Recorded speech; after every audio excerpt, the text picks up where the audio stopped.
அனைவருக்கும் வணக்கம். இந்த கூவக்கட்ட அம்மாவுக்கு நம்ம பேரு நான் முன்னாடியே வீடியோ போட்டிருக்கேன்.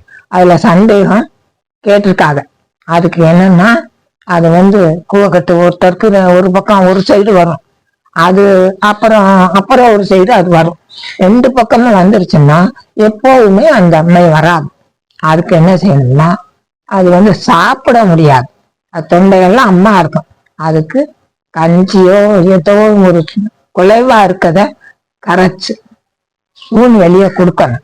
கொடுத்தா அது அந்த பசியை அமர்த்தணும். அவங்க வயிறு குழுக்குழுன்னு இருக்கணும். அப்படித்தான் செய்யணும்.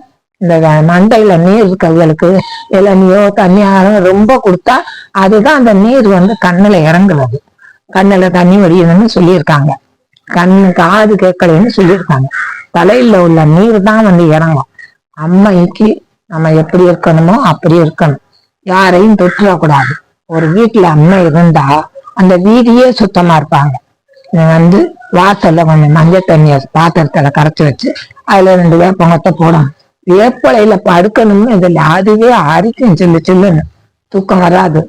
அது செய்யாம நல்லா மெத்தைய மாதிரி பழைய துணிமணிய சேலையை விரிச்சு அதுல படுக்க வைக்க சொல்லணும். வெட்டில எல்லாம் படுக்க கூடாது. அது அம்மை சுத்தமானவ. அப்படி இருக்கும்போது என்ன உங்களுக்கு தெய்வத்துக்கு வேண்டிக்கிறீங்களோ இறங்கி தண்ணி ஊத்துன பிற்பாடு சாயங்காலம் 1 மணிக்கு மேல குளிக்க ஊத்துங்க. 2வது தண்ணி வேப்பலையும் மஞ்சள் அரைச்சு போட்டே குளிக்க ஊத்துங்க. 3வது தண்ணிக்கிட்ட அவங்க சோப்பு போட்டு குளிக்கலாம், சாம்பு போட்டு குளிக்கலாம், எது வேணாலும் குளிக்கலாம். அப்பத்தான் அந்த அம்மா நல்லபடியா உடம்பு கிளீனா ஆனப்படுத்து. நீங்க எந்த தெய்வத்துக்கு வேண்டிக்கிறீங்களோ வேண்டுதலை செய்யுங்க. அப்படித்தான் நான் சொல்லி இருக்கேன். இதுவரையும் நான் பார்க்க ஆரம்பிச்சதுலேன்னு யாருக்குமே எந்த குறையும் வந்ததில்லை. வீட்லயும் கேட்பாங்க, என்னை ரொம்ப தலைவருக்கு வண்டியில வச்சு கூட்டிட்டு போவாங்க. இப்போதைக்கு நான் போக முடியலன்னு சொல்லிட்டேன். கூட்டிட்டு வாங்க துண்டை போட்டு போத்தி அப்படின்னு நான் சொல்லி இருக்கேன். அவங்க எல்லாம் நல்லபடியா இருக்காங்க. அதே மாதிரி நீங்க செய்யுங்க.